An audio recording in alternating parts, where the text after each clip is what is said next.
રાજકોટથી સમાચાર જેતપુરના ગ્રામ્ય પંથકમાં ધોધમાર વરસાદથી નદીઓમાં પૂર. દેવકી ગાલોલ ગામે ડાયવર્ઝન ધોવાતા જેતપુર બગસરા રોડ બંધ. તાલુકાના દેવકી ગાલોલ અને ઉપરવાસમાં અંદાજિત 3 ઇંચ જેટલો વરસાદ વરસતા ગાલોરિયા નદીમાં આવ્યું ઘોડાપૂર. નદી પર નવા પુલનું કામ ચાલુ હોવાથી આપેલું કામચલાઉ ડાયવર્ઝન પાણીના પ્રચંડ પ્રવાહમાં તણાતા તંત્રની પ્રી મોન્સૂન કામગીરીની પોલ ખુલી. હાઈવે સંપૂર્ણપણે ઠપ થઈ જતા રસ્તાની બંને બાજુ લાગી વાહનોની લાંબી કતારો. વાહન ચાલકો ભારે મુશ્કેલીમાં મુકાયા. સ્થાનિક પ્રશાસન દ્વારા તાકીદે વૈકલ્પિક વ્યવસ્થા ઊભી કરવા અને બંધ થયેલા માર્ગને પુનઃ કાર્યરત કરવા યુદ્ધના ધોરણે કામગીરી શરૂ કરવામાં આવી. રાજકોટના ધોરાજી શહેર અને આસપાસના ગ્રામ્ય વિસ્તારોમાં વરસાદ. લોકો અને ખેડૂતોમાં ખુશીનો માહોલ જોવા મળ્યો છે. લાંબા સમયથી અસહ્ય ગરમી અને ઉકળાટથી પરેશાન લોકોને વરસાદથી મોટી રાહત મળી છે અને વાતાવરણમાં ઠંડક પ્રસરી ગઈ છે. ગેલેક્સી ચોક, 3 દરવાજા અને શાક માર્કેટ સહિતના વિસ્તારોમાં વરસાદ વરસ્યો છે. જોકે પહેલા જ વરસાદમાં ચકલા ચોક વિસ્તારમાં ઘૂંટણસમાં પાણી ભરાતા વાહન ચાલકો અને વેપારીઓને ભારે હાલાકીનો સામનો કરવો પડ્યો. સ્થાનિક વેપારીઓએ પાણી નિકાલની કાયમી વ્યવસ્થા કરવાની માંગ કરી તો બીજી તરફ વાવણી લાયક વરસાદ પડતા ખેડૂતોમાં પણ ખુશીનો માહોલ જોવા મળ્યો અને હવે ખેતરોમાં વાવણીની તૈયારીઓને વેગ મળશે તેવી આશા વ્યક્ત કરવામાં આવી રહી છે. તો મેઘરાજાએ દક્ષિણ ગુજરાત બાદ સૌરાષ્ટ્રના કેટલાક ભાગોને પણ તરબોળ કર્યા. વરસાદી માહોલથી ખેડૂતોમાં ખુશી. અમરેલીમાં મેઘરાજાની તોફાની બેટિંગ. જાફરાબાદ તાલુકાના પાટી માણસા, મોટા માણસા, લોર, જામકા સહિતના ગામોમાં અનરાધાર વરસાદ. નદી નાળાઓ છલકાયા. સુકાભટ પડેલા ખેતરો વરસાદી પાણીથી તરબોળ થયા. અમરેલીના ખાંભાગીરના ગામડાઓમાં સતત બીજા દિવસે ધોધમાર વરસાદ. ખડાધાર, બોરાળા, હનુમાનપુર ગામમાં સારો વરસાદ. ખડાધાર ગામની શેરીઓમાં પણ વહેતા થયા પાણી. અમરેલી જિલ્લાના વડિયા, મોરવાડા, હનુમાન કીચડિયા, ખડખડ અને ખાખરિયા સહિતના ગામોમાં સારો વરસાદ. શહેરના રોડ રસ્તાઓ પર પાણી વહેતા થયા. મેઘરાજાની ધમાકેદાર એન્ટ્રી થતા જગતનો તાત ખુશખુશાલ થયો. ગીર સોમનાથના ગીર જંગલ અને જંગલ બોર્ડરમાં ગામોમાં સતત બીજા દિવસે વરસાદ. ગીર ગઢડાના નગડિયા, ધોકડવા, નવા ઉગલા, જૂના ઉગલા, નથલી સહિતના ગામોમાં વરસાદ. ગીર સોમનાથના કોડીનાર, તાલાળા, કંટાળા, પાવટી, સાંટીડિયાધર, અરણેજ, પાણીકોટ, લીમત્રા સહિતના ગામોમાં વરસાદ. તો વેરાવળ શહેર અને આસપાસના ગામોમાં વરસાદી ઝાપટા. આ તરફ સમગ્ર જૂનાગઢ જિલ્લામાં વરસાદી માહોલ રહ્યો. માણાવદર, વંથલી, કેશોદ અને ગીર પંથક અને સાસણગીરમાં મેઘરાજાની પધરામણી રહી. જૂનાગઢ કેશોદમાં બપોરના સમયે જામ્યો વરસાદી માહોલ. વરસાદને પગલે ખેડૂતોમાં ખુશીનો માહોલ. રાજકોટમાં પણ મેઘરાજાની પધરામણી થઈ. જિલ્લાના ધોરાજી સહિત ગ્રામ્ય પંથકમાં વરસાદ. લાંબા સમયથી પ્રતીક્ષા બાદ મેઘરાજાની ધમાકેદાર એન્ટ્રી. ગેલેક્સી ચોક, 3 દરવાજા, શાક માર્કેટ સહિતના વિસ્તારોમાં વરસાદ. ભાવનગરના તળાજા પંથકમાં ધોધમાર વરસાદ વરસ્યા. નવા સાંગાણા, ઘંટરાવાળા અને જાલવદર સહિતના ગામોમાં વાવણી લાયક વરસાદ થતા લાંબા સમયથી વરસાદની રાહ જોઈ રહેલા ખેડૂતોને મોટી રાહત મળી છે. વરસાદને કારણે ખેતરોમાં વાવણીની તૈયારીઓ તેજ બની છે. ભાવનગર શહેર સહિત તાલુકા પંથકમાં વરસાદ. શિહોર તાલુકાના વરલ ગામે ધોધમાર વરસાદ. ખેડૂતોમાં ખુશીનો માહોલ. આખરે વાવણી લાયક વરસાદ. બપોર બાદ વરસાદ થતા અસહ્ય બફારામાંથી લોકોને રાહત મળી. ભાવનગર જિલ્લાના મહુવા પંથકમાં લાંબા વિરામ બાદ વરસાદનું આગમન. મહુવા શહેર સહિત ગ્રામ્ય વિસ્તારમાં જોરદાર વરસાદ. વરસાદ શરૂ થતાની સાથે જ મહુવાના કેટલાક વિસ્તારોમાં વીજળી ગુલ થઈ ગઈ હતી. જૂનાગઢ જિલ્લામાં સાર્વત્રિક વરસાદ. ભેસાણ, કેશોદ, માળિયાહાટીના મેંદરડા, સાસણગીરમાં મેઘરાજાની ધમાકેદાર બેટિંગ. ભારે વરસાદ ખાબકતા ઠેર ઠેર ભરાયા છે પાણી. નીચાણવાળા વિસ્તારોમાં પાણી ભરાતા જનજીવન પ્રભાવિત થઈ ગયું છે. જૂનાગઢમાં ધોધમાર વરસાદ ખાબક્યો. જોશીપરા અંડરબ્રિજમાં કાર ફસાઈ. કાર ચાલકનો આબાદ બચાવ. ફાયર ટીમને કરાઈ છે જાણ. ફાયર વિભાગ સ્થળ પર પહોંચી કારનું રેસ્ક્યુ કર્યું. પાણીમાં ગરકાવ. કારને બહાર કાઢવામાં આવી હતી. હાલના દ્રશ્યો આપ જોઈ રહ્યા છો. કાર ચાલકને પાણીનું ધ્યાન ના રહ્યું અને તે પાણીમાં કાર નાખી ચૂક્યો હતો. ત્યારબાદ ગાડી જે છે તે બોટ બની ગઈ હોય તેવી પરિસ્થિતિ થઈ હતી. આસપાસથી સ્થાનિકો દોડી આવ્યા હતા. દોરડાની મદદથી ગાડીને બહાર કાઢવામાં આવી હતી. કાર ચાલકનો આબાદ બચાવ થયા હોવાની જાણકારી હાલમાં મળી રહી છે. જોશીપરા અંડરબ્રિજમાં કાર ફસાઈ હતી તે સમયના દ્રશ્યો.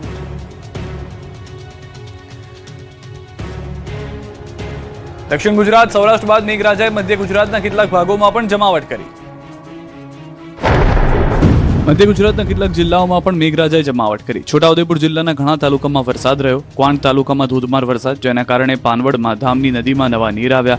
જે બાદ પાનવડ ગામમાં પસાર થતા ડાયવર્ઝન ઉપર પણ પાણી ફરી વળ્યા અને પહેલા વરસાદથી રસ્તો બંધ થયો. પાનવડ ગામમાં પસાર થવાના માર્ગ ઉપર આવેલો બ્રિજ જર્જરિત છે, તેના કારણે ડાયવર્ઝન અપાયું છે.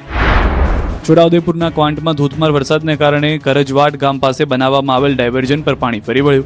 બ્રિજની કામગીરી ચાલી રહી હોવાથી તંત્ર દ્વારા વાહન વ્યવહાર માટે ડાયવર્ઝન આપવામાં આવ્યું, પરંતુ વરસાદ બાદ માર્ગ પર પાણી ભરાતા વાહન ચાલકો મુશ્કેલીમાં મુકાયા. જોકે સ્ટેટ આરએનબી વિભાગ દ્વારા કામચલાઉ કામગીરી કરવામાં આવી છે, છતાં ચીકણી માટીના કારણે વાહન વ્યવહારને લઈને તકલીફ થઈ રહી છે. છોટાઉદેપુર જિલ્લામાં ચોમાસાના પહેલા જ વરસાદમાં રસ્તા પર પાણી ભરાયા. સંખેડા, લુણાદરા, સિહાદરા અને જૂના સિહાદરા ગામને જોડતા રસ્તા પર રાહદારીઓને ભારે હાલાકી પડી. તંત્ર દ્વારા પ્રી મોન્સૂનની કોઈ કામગીરી ન કરાઈ હોવાનો સ્થાનિકોનો આક્ષેપ છે. ત્યારે હાલ તો પ્રથમ વરસાદમાં જ રસ્તા પર પાણી ભરાયા છે અને વધારે વરસાદ થશે તો આ રસ્તો સંપૂર્ણ બંધ થઈ જાય તેવી સ્થિતિ ઊભી થઈ છે.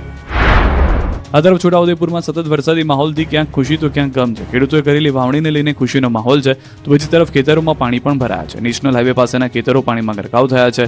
જબુ ગામથી ધામસિયાને જોડતા હાઈવે પર કામગીરીને કારણે વરસાદી પાણીનો નિકાલ ન થતા ખેતરો તળાવ બની ગયા છે. અગાઉ બે વાર બિયારણ નાખ્યા છતાં ફેલ થયા હતા અને હવે જ્યારે વરસાદ થયો ત્યારે ત્રીજી વારનું બિયારણ ફેલ થતા ખેડૂતો મુશ્કેલીમાં મુકાયા છે. છોટાઉદેપુર જિલ્લાના ક્વાંટ, નસવાડી, પાવીજીતપુર, બોડેલી, છોટાઉદેપુર, સંખેડા, કદવાલમાં વરસાદ નોંધાયો છે. દક્ષિણ બાદ મધ્ય ગુજરાતમાં મેઘરાજાનું દી દનાથન છે. પંચમહાલ શહેર અને ગામડાઓમાં ધોધમાર વરસાદ પડ્યો, જ્યાં કાલોલમાં વહેલી સવારથી તોફાની વરસાદ થતા રોડ પાણી થયા છે.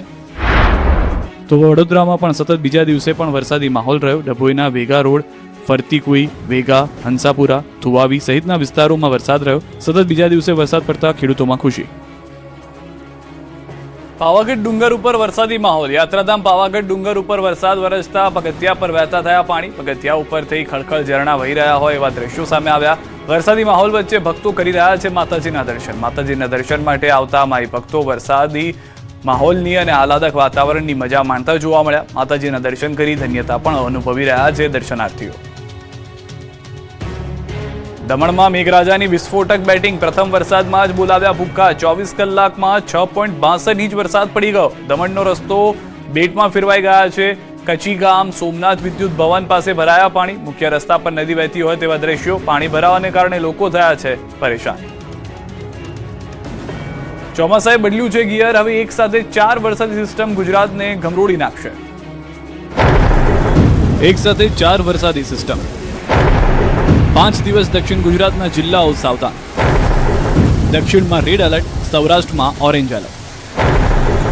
ચોમાસાએ બદલ્યું ગિયર, કરી જમાવટ. હવામાન વિભાગે ભૂક્કા બોલાવતી આગાહી કરી છે, જેમાં 7 દિવસમાં મેઘરાજા દક્ષિણ ગુજરાત, સૌરાષ્ટ્ર અને મધ્ય ગુજરાતના કેટલાક ભાગને દમરોળી દેશે. તેમાં પણ આગામી દિવસોમાં 5 દિવસ દક્ષિણ ગુજરાતમાં મેઘરાજાની જમાવટ રહેશે, તો સૌરાષ્ટ્રમાં પણ ભારેથી અતિભારે વરસાદની આગાહી છે. जो रेड वार्निंग के साथ एक्सट्रीमली हैवी रेनफॉल दिया गया है सूरत, नवसारी, वलसाड, दमन, दादरा नगर हवेली रेड वार्निंग में. આવતીકાલે પણ ગુજરાતમાં મેઘરાજાની તોફાની બેટિંગ રહેશે, જેમાં સુરત, નવસારી, વલસાડ, દમણ અને દાદરા નગરમાં પણ રેડ એલર્ટ જાહેર કરાયું છે. ભરૂચ, નર્મદા, તાપીમાં ઓરેન્જ એલર્ટ જાહેર કરાયું છે. સાથે સૌરાષ્ટ્ર, કચ્છમાં ધોધમાર વરસાદની આગાહી કરાઈ છે અને ગીર સોમનાથ, જુનાગઢ અને બોટાદમાં યલો એલર્ટ જાહેર કરાયું છે. कल के लिए जो एक्सट्रीमली हैवी रेनफॉल डिस्ट्रिक्ट कर रहा है साउदर्न गुजरात में जो सूरत, नवसारी, वलसाड, डांग, दमन, दादरा नगर हवेली के लिए दिया गया एक्सट्रीमली हैवी रेनफॉल. હવામાન વિભાગના મતે રાજ્ય આસપાસ એક સાથે 4 સિસ્ટમ સક્રિય થઈ છે, જેમાં ટ્રફ, 2 સાયક્લોનિક સર્ક્યુલેશન અને વેસ્ટર્ન ડિસ્ટર્બન્સથી ગુજરાતને મેઘરાજા દમરોળી દેશે. 2 દિવસ બાદ વરસાદની તીવ્રતા વચ્ચે 12 જુલાઈ સુધીમાં અનરાધાર વરસાદ થશે. અંબાલાલ પટેલે કરી છે આગાહી. આગાહીકાર અંબાલાલ પટેલે પણ ગુજરાતમાં વરસાદની આગાહી કરી છે, જેમાં 2 સિસ્ટમ સક્રિય થતા પૂર્વ ભારત અને પૂર્વ મધ્ય પ્રદેશમાં ધોધમાર વરસાદ થશે, જેને કારણે ગુજરાતમાં પણ અસર વર્તાશે. તેમાં પણ 2 દિવસ બાદ વરસાદની તીવ્રતા વધશે. 2 અને 3 જુલાઈએ બંગાળના ઉપસાગરમાં સિસ્ટમ સક્રિય થશે અને તેના કારણે 3, 4 અને 5 જુલાઈએ ભારેથી અતિભારે વરસાદ થઈ શકે છે, જેમાં મધ્ય ગુજરાતના ભાગોમાં પૂરની સ્થિતિનું થશે નિર્માણ. તો વડોદરા, પંચમહાલ, મહીસાગરમાં 3 થી 5 જુલાઈએ ભારેથી અતિભારે વરસાદની આગાહી છે. બીજી 3 જુલાઈએ બંગાળ ઉપસાગરમાં એક સિસ્ટમ બનતા તેની અસરના કારણે તારીખ 3, 4, 5 કે 6માં ભારેથી અતિભારે વરસાદ થવાની શક્યતા છે. અંબાલાલના મતે 12 જુલાઈ સુધીમાં નદીઓના જળસ્તર વધશે, જેમાં મધ્યપ્રદેશમાં ભારે વરસાદને કારણે નર્મદા નદીનું જળસ્તર વધશે અને નર્મદા ડેમમાં પણ પાણીની આવક થશે. સાથોસાથ સાબરમતી નદીમાં પણ પાણીની આવક થશે. 12 જુલાઈ સુધીમાં સત્યાધાર વ્યાપક વરસાદ થવાની શક્યતા રહેશે. એટલે 12 જુલાઈમાં એક પછી એક બે હવાના હળવા દબાણ તથા 2 સિસ્ટમો ઉદ્ભવતા બંગાળ ઉપસાગરનું વહન ભારે વરસાદનું વહન લઈ આવવાની શક્યતા રહેશે. જુલાઈમાં અતિવૃષ્ટિ. અમરેલી, ભાવનગરમાં ભારે વરસાદની શક્યતા. આગાહીકાર રમણીક વામજાની મોટી આગાહી. જુલાઈમાં થશે અતિવૃષ્ટિ. અમરેલી, ભાવનગરમાં થશે વધુ વરસાદ. બપોર બાદ થશે ધોધમાર વરસાદ. ચોમાસું હવે જમાવટ કરી રહ્યું છે અને તેમાં સુરતના આગાહીકાર રમણીક વામજાએ ચંદ્રમાં દેખાયેલા વિશિષ્ટ કુંડાળા અને ભડલી વાક્યના આધારે વર્તારો કર્યો. તેમના મતે 7 જુલાઈ સુધી સૌરાષ્ટ્રમાં સારા વરસાદની શક્યતા છે. સાથે આદ્રા નક્ષત્રમાં સમયસર વાવણી લાયક વરસાદ થવાથી રોગચાળો ઓછો રહેવાની અને ખેડૂતોને ખાસ ચિંતા કરવાની જરૂર નહીં રહે. ખેડૂતોને ખુશ કરી દેતી આગાહી કરતા વામજાએ સપ્ટેમ્બર સુધી સારા વરસાદની વાત કરી છે. જુલાઈ માસમાં પણ અતિવૃષ્ટિ થશે, ઓગસ્ટ મહિનાની અંદર સારો વરસાદ થશે અને સપ્ટેમ્બર પણ વરસાદ થશે.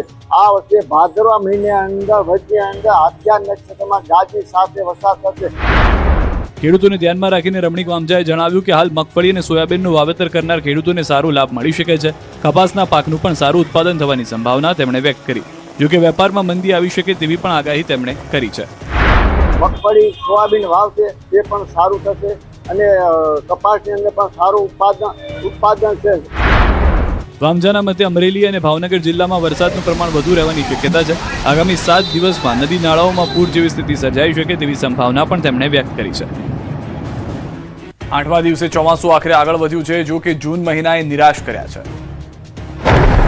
ખેડૂતો માટે આનંદના સમાચાર છે. 8મા દિવસે ચોમાસું આખરે આગળ વધ્યું છે. હવે ચોમાસાનું સૌરાષ્ટ્ર મધ્ય ગુજરાતમાં આગમન થયું છે. આ સાથે જ રાજ્યના 20 જિલ્લામાં વત્તા ઓછા અંશે ચોમાસું બેઠું છે. આ 20 પૈકી 13 જિલ્લાના તમામ વિસ્તારો, 7 જિલ્લાના કેટલાક ભાગોમાં ચોમાસાનું આગમન થયું. ખાસ કરીને પોરબંદર, રાજકોટ, જૂનાગઢ, ગીર સોમનાથ, અમરેલી, ભાવનગર, બોટાદ અને દક્ષિણ અમદાવાદ સાથે જ વડોદરા, દાહોદમાં પણ ચોમાસાનું આગમન થઈ ચૂક્યું છે. ચોમાસું આગળ વધી રહ્યું છે અને જુલાઈમાં મેઘરાજાએ જમાવટ શરૂ કરી છે. જોકે પાછલો ગયેલો જૂન મહિનો નબળો રહ્યો. આખા દેશમાં જૂન મહિનામાં વરસાદની સ્થિતિ નબળી રહી. 1901 પછીના છેલ્લા 125 વર્ષમાં જૂન મહિનો 5મો સૌથી સૂકો મહિનો નોંધાયો. દેશમાં માત્ર 99.5 mm વરસાદ નોંધાયો, જે સામાન્ય કરતાં લગભગ 39.8% ઓછો છે. આ સ્થિતિ પાછળ અલ નીનોને જવાબદાર માનવામાં આવે છે. ઐતિહાસિક આંકડાઓ મુજબ 1951 થી 2025 વચ્ચે આવા નબળા જૂન પછી 58% કિસ્સાઓમાં ચોમાસાએ સુધારો કર્યો છે, જ્યારે 31% કિસ્સામાં આખી સિઝન જ નબળી રહી. હવે સૌની નજર જુલાઈના વરસાદ પર છે કે તે જૂનની ખોટ કેટલી હદે પૂરી કરી શકે છે.